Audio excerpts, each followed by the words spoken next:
बिस्मिल्लाहिर्रहमानिर्रहीम। सब तारीफ़ां रब करीम वास्ते।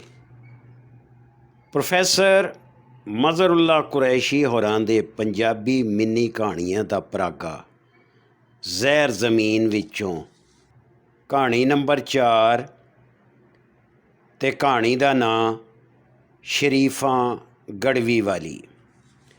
आ हुण ये पंजाबी कहानी सुनिए। आप देख रहे हैं PFG न्यूज़।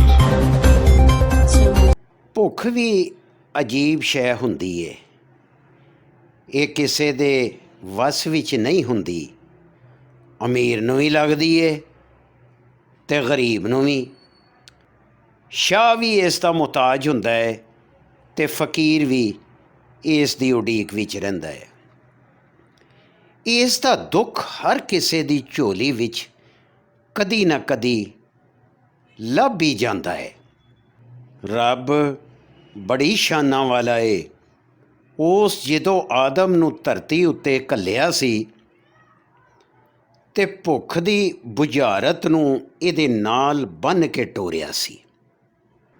ਕਈਆਂ ਨੇ ਇਸ ਨੂੰ ਬੁੱਝ ਲਿਆ ਤੇ ਕਈ ਹਾਲੇ ਤੱਕ ਇਸ ਬੁਝਾਰਤ ਨੂੰ ਬੁੱਝ ਨਾ ਪਾਏ। ਭੁੱਖੇ ਬੰਦੇ ਨੂੰ ਰੋਟੀ ਦੇਵਣ ਦਾ ਵਾਅਦਾ ਮੇਰੇ ਰੱਬ ਸੋਹਣੇ ਦਾ ਏ। ਇਸ ਲਈ ਉਹ ਸਾਰੇ ਜਹਾਨਾਂ ਦਾ ਰੱਬ ਅਖਵਾਉਂਦਾ ਏ। ਅਸੀਂ ਅੱਲਾ ਦੇ ਵਾਹਦ ਤੇ ਆਹਦ ਹੋਣ 'ਤੇ ਕਦੀ ਧੋਖਾ ਨਹੀਂ ਖਾਂਦੇ। ਦੂਰ ਪਹਾੜਾਂ ਵਿੱਚ ਰਹਿਣ ਵਾਲੇ ਕਿਸੇ ਵੀ ਮੁਸਲਮਾਨ ਨੂੰ ਪੁੱਛੋ ਤੇ ਉਹ ਫੌਰਨ ਆਖੇਗਾ ਅੱਲਾ ਇੱਕ ਏ, ਸਜਦਾ ਸਿਰਫ ਅੱਲਾ ਦੀ ਜ਼ਾਤ ਨੂੰ ਏ। ਪਰ ਅਸੀਂ ਜਦੋਂ ਵੀ ਧੋਖਾ ਖਾਂਦੇ ਹਾਂ ਅੱਲਾ ਦੇ ਰੱਬ ਹੋਣ ਦਾ ਖਾਂਦੇ ਹਾਂ। ਰੱਬ ਦਾ ਮਤਲਬ ਸਭ ਦਾ ਪਾਲਣਹਾਰ। ਫਿਰ ਉਸ ਦੇ ਦਿੱਤੇ ਵਿੱਚੋਂ ਦਾਨ ਕਰਨ ਲਈ ਬਖੀਲੀ ਕਰਦੇ ਹਾਂ। ਸੂਝਵਾਨ ਆਖਦੇ ਨੇ ਜੇ ਕੋਈ ਭੁੱਖਾ ਬੰਦਾ ਖਾਣ ਪੀਣ ਦੀਆਂ ਸ਼ੈਵਾਂ ਚੋਰੀ ਕਰਦੇ ਹੋਏ ਫੜਿਆ ਜਾਏ ਤੇ ਉਸ ਦੇ ਹੱਥ ਵੱਢਣ ਦੀ ਬਜਾਏ ਉੱਥੋਂ ਦੇ ਹੁਕਮਰਾਨਾਂ ਦੇ ਹੱਥ ਵੱਢ ਦੇਣੇ ਚਾਹੀਦੇ ਨੇ। MNA ਹੋਰਾਂ ਨੇ ਪੁੱਤਰ ਦਾ ਵਿਆਹ ਪਿੰਡ ਕਰਨ ਦੀ ਬਜਾਏ ਆਪਣੀ ਸ਼ਹਿਰ ਵਾਲੀ ਕੋਠੀ ਵਿੱਚ ਕਰਨ ਦਾ ਪ੍ਰੋਗਰਾਮ ਬਣਾਇਆ। ਕਿਉਂ ਜੇ ਵਜ਼ੀਰਾਂ ਮਸ਼ੀਰਾਂ ਨੂੰ ਵਿਆਹ ਵਿੱਚ ਰਲਤ ਕਰਨ ਲਈ ਸੌਖਾ ਰਵੇ। ਨਾਲੇ ਕਿਸੇ ਹੋਟਲ ਦੀ ਬਜਾਏ ਆਪਣੀ ਕੋਠੀ ਦੇ ਸਾਹਮਣੇ ਵੱਡੇ ਬਾਗ ਵਿੱਚ ਦੇਗਾਂ ਦੀਆਂ ਲੰਮੀਆਂ ਲਾਈਨਾਂ ਲਾ ਛੱਡੀਆਂ। ਸਰਕਾਰ ਦੀ ਪਾਬੰਦੀ ਦੇ ਬਾਵਜੂਦ ਇੱਕ ਦੋ ਨਹੀਂ ਬਲਕਿ 20-25 ਕਿਸਮ ਦੀਆਂ ਵੱਖੋ ਵੱਖ ਡਿਸ਼ਾਂ ਪਰਾਹੁਣਿਆਂ ਵਾਸਤੇ ਸਜਾ ਦਿੱਤੀਆਂ। ਕੱਚੀ ਆਬਾਦੀ ਵਾਲਿਆਂ ਨੂੰ ਜਦੋਂ ਪਤਾ ਚੱਲਿਆ ਤੇ ਉਹਨਾਂ ਰੱਬ ਦਾ ਸ਼ੁਕਰ ਅਦਾ ਕੀਤਾ ਕਿ ਉਹਨਾਂ ਨੂੰ ਵੀ ਅੱਜ ਚੱਜ ਦੀ ਰੋਟੀ ਖਾਣ ਨੂੰ ਮਿਲ ਜਾਏਗੀ। ਨੇੜੇ ਹੀ ਗੰਦੇ ਨਾਲੇ ਦੇ ਉੱਤੇ ਰਹਿਣ ਵਾਲੇ ਝੁੱਗੀਆਂ ਦੇ ਵਾਸੀ ਵੀ ਬਹੁਤ ਖੁਸ਼ ਸਨ। ਸ਼ਰੀਫਾ ਨੇ ਵੀ ਆਪਣੀ ਗੜਵੀ ਕੱਢ ਲਈ ਤੇ 6 ਮਹੀਨੇ ਦੀ ਆਪਣੀ ਧੀ ਨੂੰ ਮੋਢੇ ਲਾ ਕੇ ਉੱਧਰ ਟੁਰ ਪਈ। ਪੁਲਿਸ ਵਾਲਿਆਂ ਨੇ ਸ਼ਰੀਫਾ ਨੂੰ ਬਾਗ ਦੇ ਲਾਗੇ ਤੰਬੂਆਂ ਵੱਲ ਜਾਣ ਹੀ ਨਾ ਦਿੱਤਾ। ਉਹ ਬਾਹਰ ਹੀ ਉੱਥੇ ਸੜਕ ਦੇ ਇੱਕ ਪਾਸੇ ਧੀ ਨੂੰ ਗੋਦੀ ਵਿੱਚ ਪਾ ਕੇ ਬਹਿ ਗਈ। ਵੱਡੀਆਂ ਵੱਡੀਆਂ ਤੇ ਰੰਗ ਬਰੰਗੀਆਂ ਗੱਡੀਆਂ ਉਹਦੇ ਕੋਲੋਂ ਤੇਜ਼ੀ ਨਾਲ ਫੁਰ ਕਰਕੇ ਲੰਘ ਜਾਂਦੀਆਂ ਤੇ ਸੜਕ ਦੀ ਧੂੜ ਉਸ ਨਮਾਨੀ 'ਤੇ ਪਾ ਜਾਂਦੀਆਂ।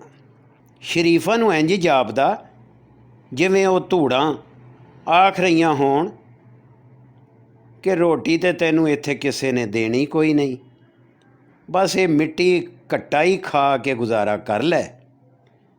ਜਿਵੇਂ ਜਿਵੇਂ ਵੇਲਾ ਲੰਘਦਾ ਗਿਆ ਸ਼ਰੀਫਾਂ ਦੇ ਢਿੱਡ ਦੀ ਅੱਗ ਉਹਨੂੰ ਸਤਾਉਣ ਲੱਗ ਪਈ ਤੇ ਉਹਦੀ ਧੀ ਵੀ ਉਸ ਦੇ ਲੀੜੇ ਫੜ ਕੇ ਖਿੱਚਦੀ ਕਿ ਉਹਨੂੰ ਤੇ ਦੁੱਧ ਦੇ ਛੱਡ, ਪਰ ਉਹ ਉਹਨੂੰ ਕੀ ਦੁੱਧ ਦੇਵੇ। ਉਹਦੀ ਤੇ ਛਾਤੀ ਵਿੱਚ ਮਾਸਾ ਵੀ ਦੁੱਧ ਨਹੀਂ ਸੀ।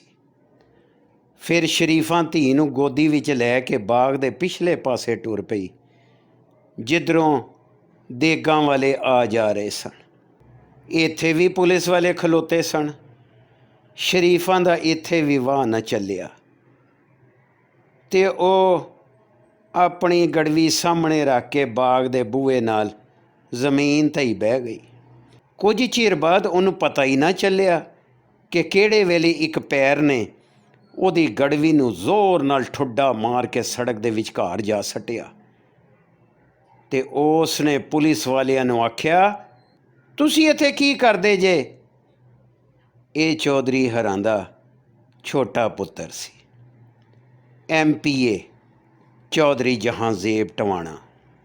ਫਿਰ ਸੜਕ ਵਿਚਕਾਰ ਪਈ ਗੜਵੀ ਵਿੱਚੋਂ ਬਾਬਾ ਫਰੀਦ ਬੋਲ ਉੱਠਿਆ, 4 ਰੁਕਨ ਇਸਲਾਮ ਦੇ ਤੇ 5ਵਾਂ ਫਰੀਦਾ ਟੁਕ, ਜੇ ਨਾ ਮਿਲਿਆ 5ਵਾਂ ਤੇ ਚਾਰੋਂ ਜਾਵਣ ਮੁੱਖ। ਜ਼ਾਲਮਾਂ ਦੇ ਆਖਣ 'ਤੇ ਪੁਲਿਸ ਨੇ ਇਸ ਭੁੱਖੀ ਤਰਿਆਈ ਮਜ਼ਲੂਮ ਸ਼ਰੀਫਾਂ ਗੜਵੀ ਵਾਲੀ ਨਿਮਾਣੀ ਨੂੰ ਉੱਥੋਂ ਚੁੱਕ ਕੇ ਪੁਲਿਸ ਦੀ ਗੱਡੀ ਵਿੱਚ ਜਾ ਸੱਟਿਆ। ਉਸੇ ਵੇਲੇ ਦੂਜੇ ਪਾਸੇ ਜਦੋਂ ਵੱਡੇ ਚੌਧਰੀ ਸਾਹਿਬ ਵਜ਼ੀਰਾਂ ਨਾਲ ਬੈਠੇ ਗੱਲਾਂ ਪਏ ਕਰਦੇ ਸਨ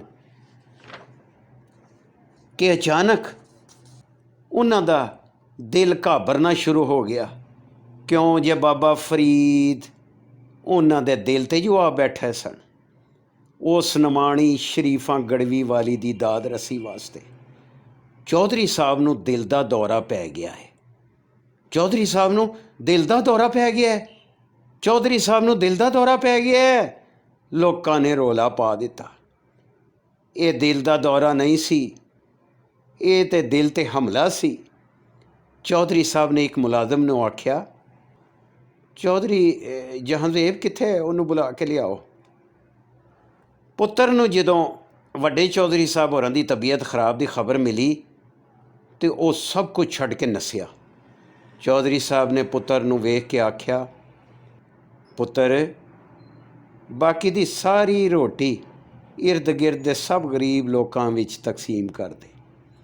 ਇਹ ਸੁਣ ਕੇ ਚੌਧਰੀ ਜਹਾਂਜ਼ੇਬ ਫੌਰਨ ਬਾਗ ਦੇ ਪਿਛਲੇ ਪਾਸੇ ਆਇਆ ਤੇ ਪੁਲਿਸ ਵਾਲਿਆਂ ਤੋਂ ਪੁੱਛਣ ਲੱਗਾ, ਉਹ ਗੜਵੀ ਵਾਲੀ ਕਿੱਥੇ? ਉਹ ਜਨਾਬ ਗੱਡੀ ਵਿੱਚ ਹੈ। ਇੱਕ ਪੁਲਿਸ ਵਾਲੇ ਨੇ ਆਖਿਆ, ਅਸੀਂ ਉਸ ਨੂੰ ਥਾਣੇ ਲੈ ਕੇ ਜਾ ਰਹੇ ਹਾਂ ਜੀ। ਨਹੀਂ ਨਹੀਂ ਨਹੀਂ, ਉਸ ਨੂੰ ਬਾਇਜ਼ਤ ਮੇਰੇ ਕੋਲ ਲਿਆਓ। ਫਿਰ ਆਪਣੇ ਖਾਸ ਮੁਲਾਜ਼ਮਾਂ ਨੂੰ ਹੁਕਮ ਦਿੱਤਾ ਕਿ ਉਸ ਨੂੰ ਕੁਰਸੀ 'ਤੇ ਬਿਠਾ ਕੇ ਰੱਜ ਕੇ ਰੋਟੀ ਖਵਾਓ ਤੇ ਨਾਲ ਵੀ ਦਿਓ। ਸ਼ਰੀਫਾਂ ਗੜਵੀ ਵਾਲੀ ਮੇਜ਼ ਤੋਂ ਉੱਠੀ ਤੇ ਰੋਟੀ ਚੁੱਕ ਕੇ ਜ਼ਮੀਨ 'ਤੇ ਜਾ ਬੈਠੀ। ਉਹ ਰੋਟੀ ਖਾਂਦਿਆਂ ਆਪਣੇ ਪੱਲੂ ਵਿੱਚ ਮੂੰਹ ਲੁਕਾ ਕੇ ਰੋ ਰਹੀ ਸੀ ਅਤੇ ਰੱਬ ਸੋਹਣੇ ਦਾ ਸ਼ੁਕਰ ਅਦਾ ਕਰ ਰਹੀ ਸੀ।